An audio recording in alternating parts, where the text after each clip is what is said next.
one of those things is that there is some concept of the current directory that you're in, either logged in via FTP or in the shell or something, and any operations that you do, like creating files or deleting files or anything like that, apply implicitly to that directory, don't they?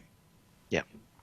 And it's because you could imagine that didn't exist, and you just every time you mention some file, you have to give the entire path to it, right from the root of the file system. Slash volumes slash Macintosh HD slash users slash John slash whatever. That would be really tedious. Like that would get Yeah. old fast. Yeah.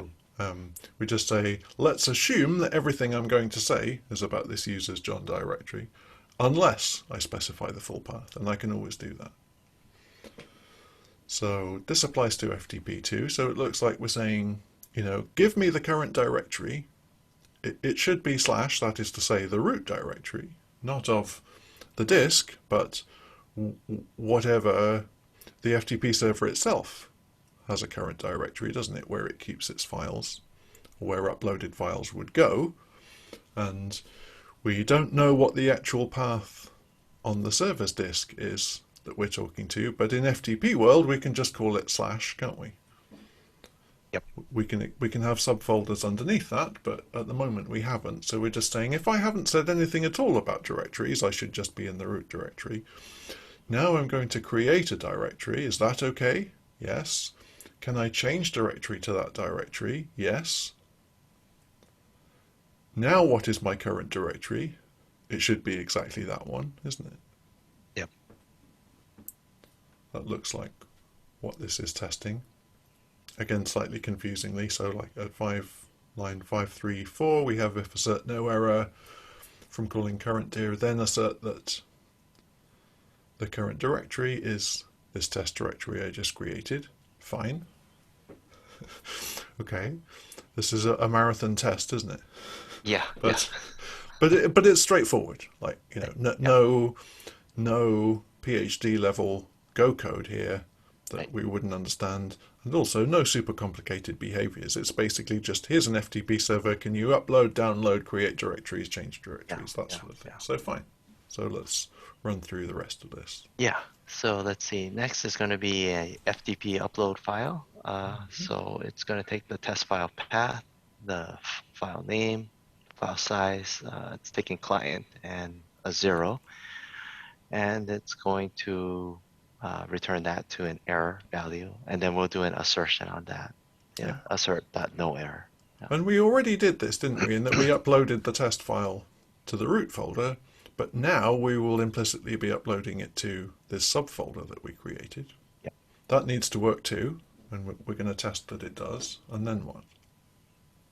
Then we're doing a client.file size, and it's going to take the path.join from the root, and then it's going to use tester and test file name, and it's going to load a size and an ERR variable, and do a assert no error on that.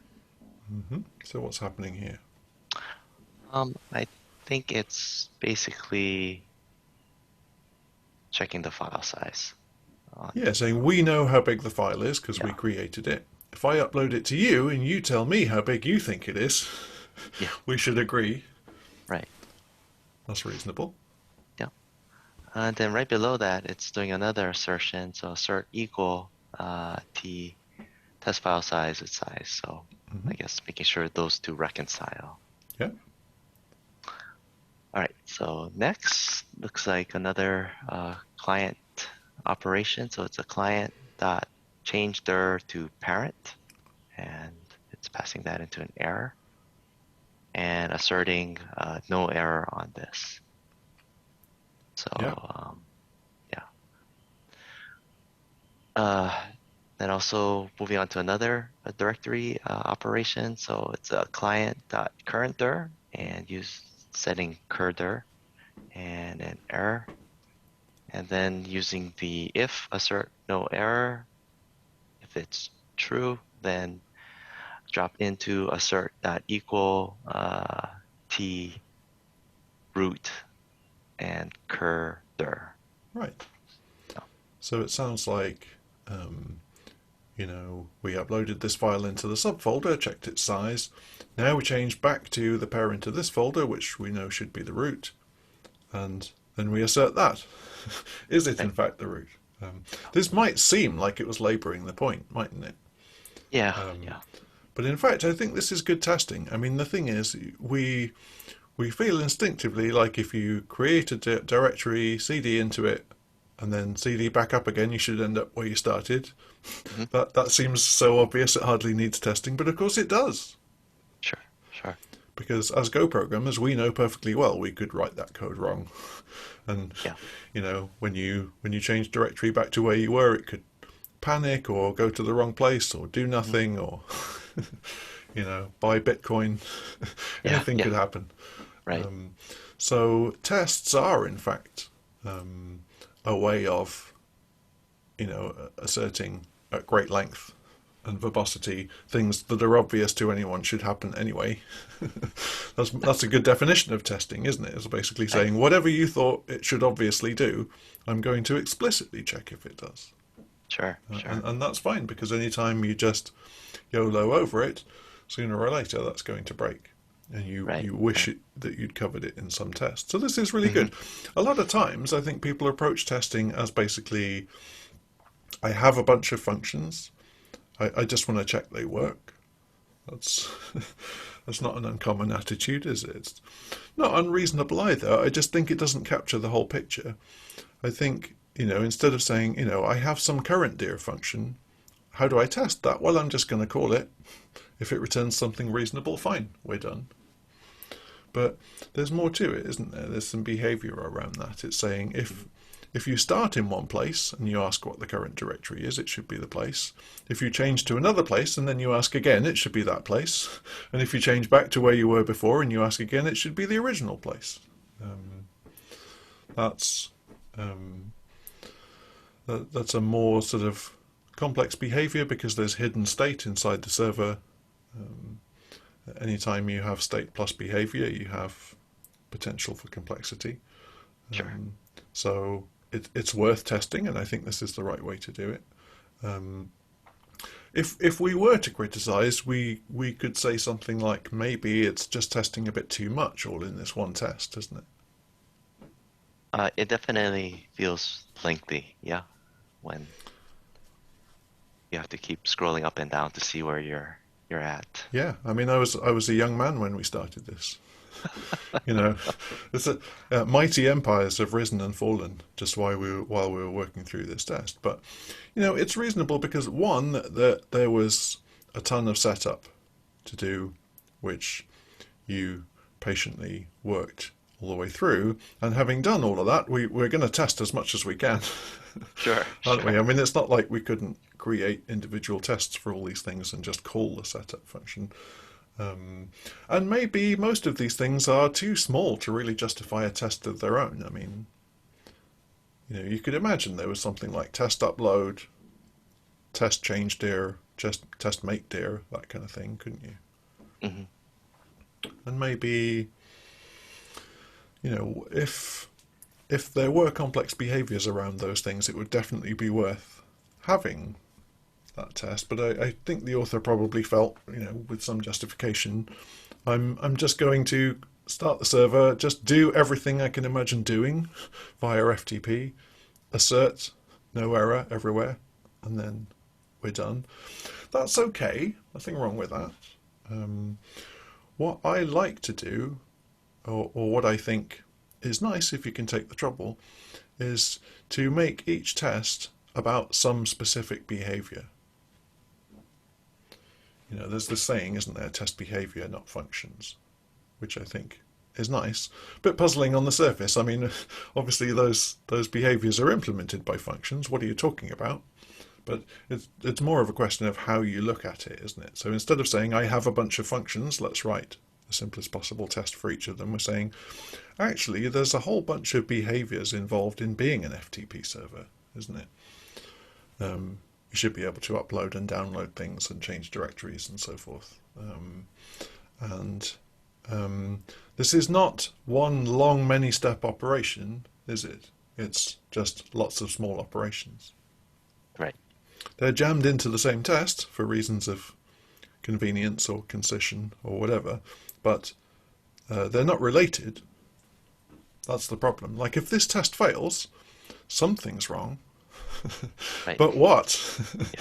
I mean, this test will fail if literally anything is wrong, which isn't super helpful.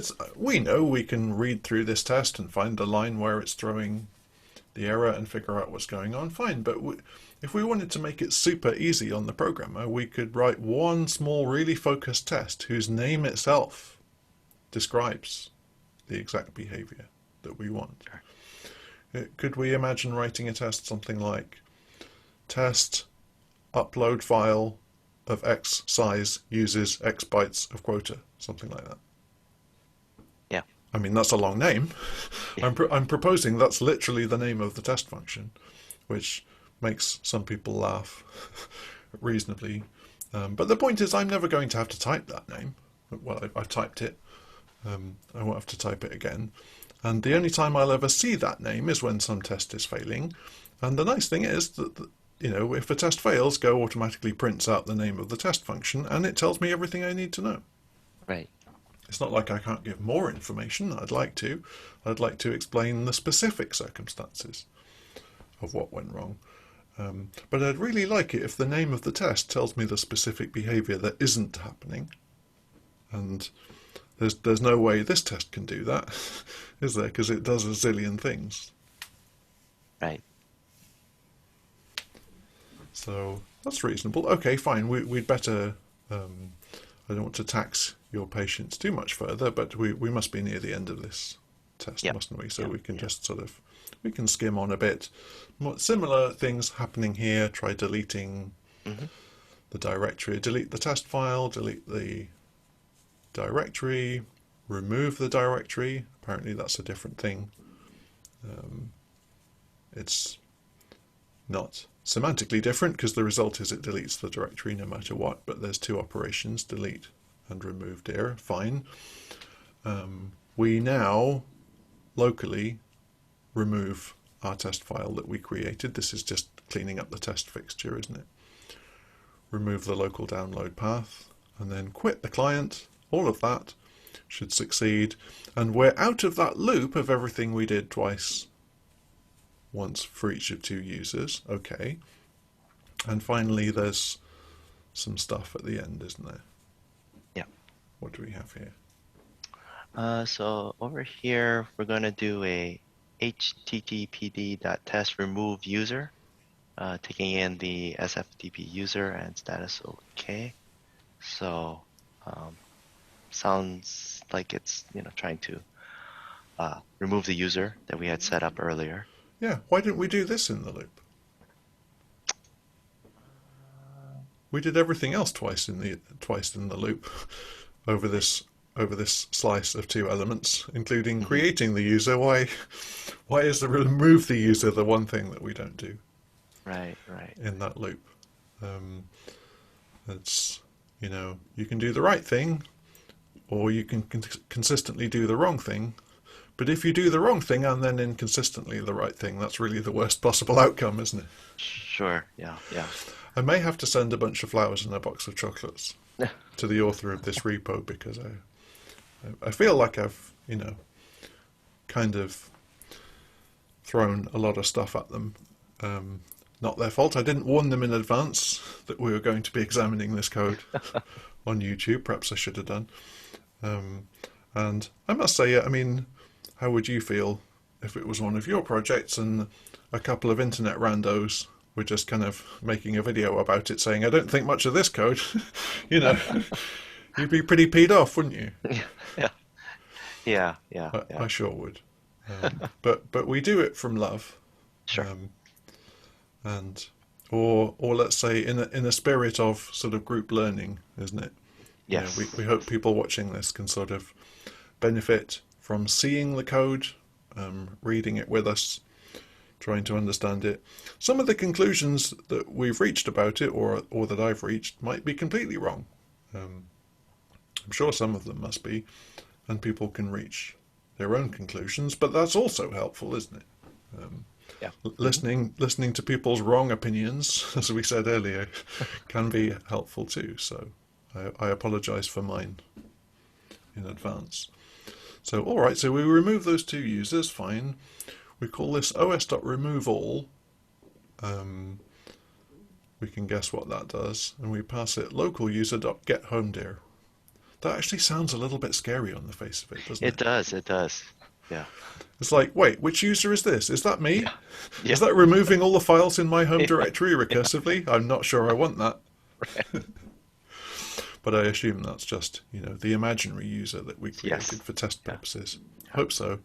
Yeah. Otherwise, don't run these tests. It can be. Right.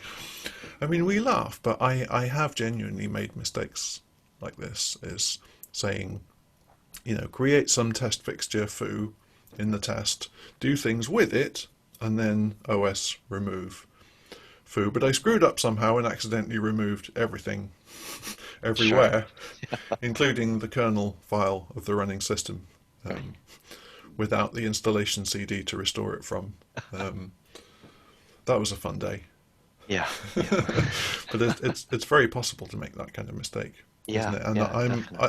I'm extremely cautious or risk averse about removing any file at all. I mean, even you might say if it's one you created, okay, it's safe to remove it. But of course, you Hmm. could get that wrong, like me, couldn't you? Sure. You Sure. could remove some other file that you weren't supposed to. Right. And Right. this is one reason I really like this t.tempdir approach.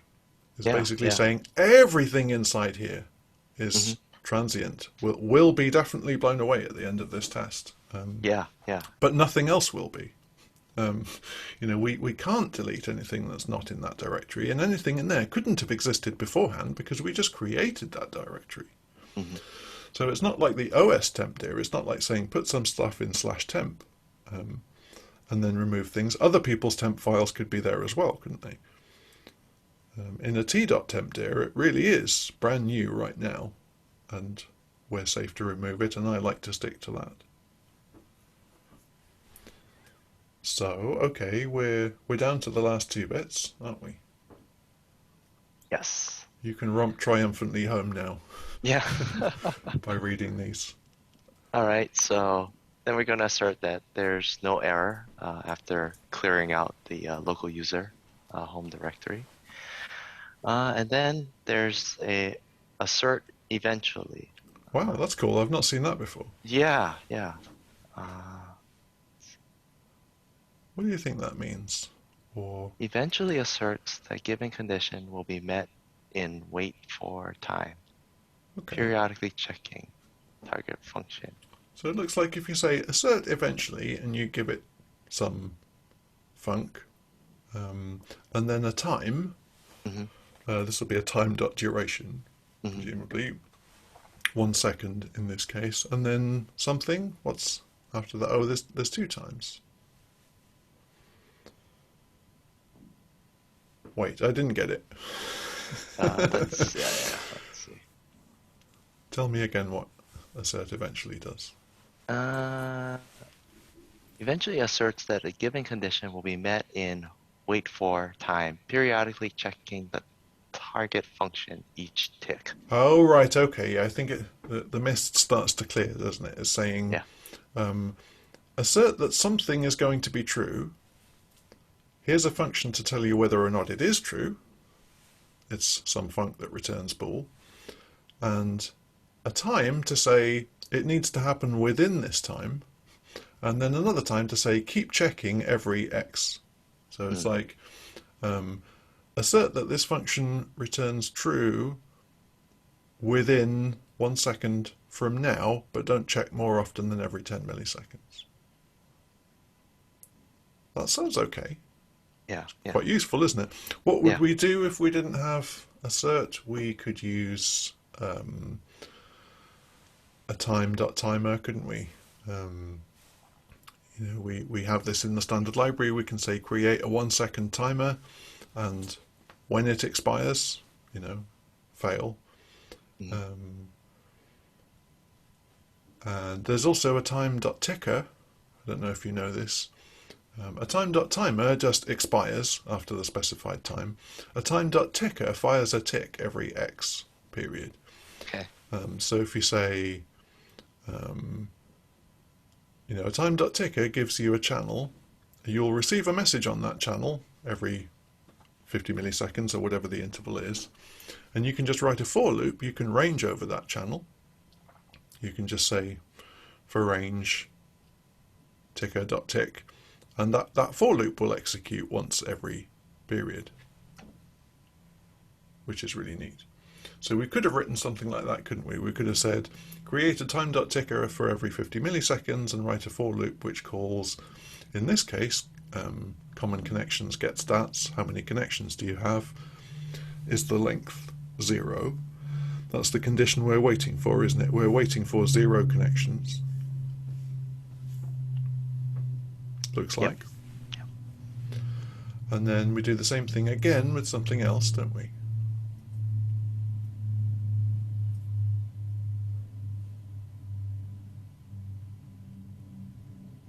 We've asserted that. So we're saying, connections should reach 0, not instantly, but within 1 second. Yeah. Then what? Then after that,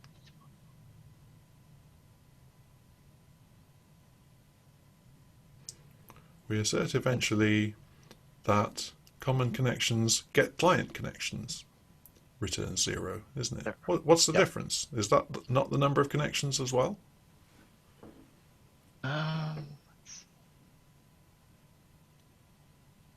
let's see. What does get stats do then? We don't know. Yeah. It seems like it's just checking the same thing twice, doesn't it? It's like stats returns stats for each active connection. So if there aren't any connections, there won't be any stats. So the length will be 0. And then we say, now that we know there's no connections, by the way, how many connections are there? Right. Oh, it's 0. You feel like that's unlikely to fail, don't you? Right. Maybe there's some subtlety that we're missing, but it seems all right. So it's kind of like do all of these FTP operations, tidy everything up, and then, by the way, there shouldn't be any connections left on those servers because we stopped doing anything. Yeah. So I suppose it's like, you test that you can start the server, you test that you can connect to it, you test that you can do stuff, and then finally you test that you can disconnect from it. Because that could also fail, couldn't it? Like you could do all of this stuff and then your connection would just be left open forever, wasting resources on the server and for you. So that would be bad. Brilliant. Well, we got to the end of that test, and there are more tests, and it looks like from the scroll bar, it looks like we're nowhere near the end of this. How long is this file, actually? We're up to line 574 right now. How long is it? 3,000 lines. Wow. Okay, well, tune into Code Club for the next 8 years as we go through this. But what could all these other tests be? I mean, we already tested all the FTP stuff.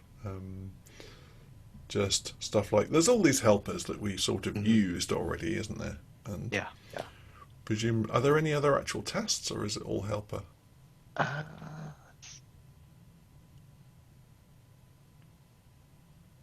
It's basically a lot of helpers, isn't it? Yeah. And something about login, credentials, external auth, all of that stuff. Fine. Actually, by chance, we picked more or less the central test of the whole thing, didn't we? Which was good. Yeah. So that's great. Well, this has definitely been a marathon. I think longest Code Club ever. Well done for surviving it. You did a great job of navigating and reading. Thanks very much for that. Sure. And we will now give you a well-deserved vacation. And thanks to everyone for watching, and we'll be back on another Code Club soon. Bye for now.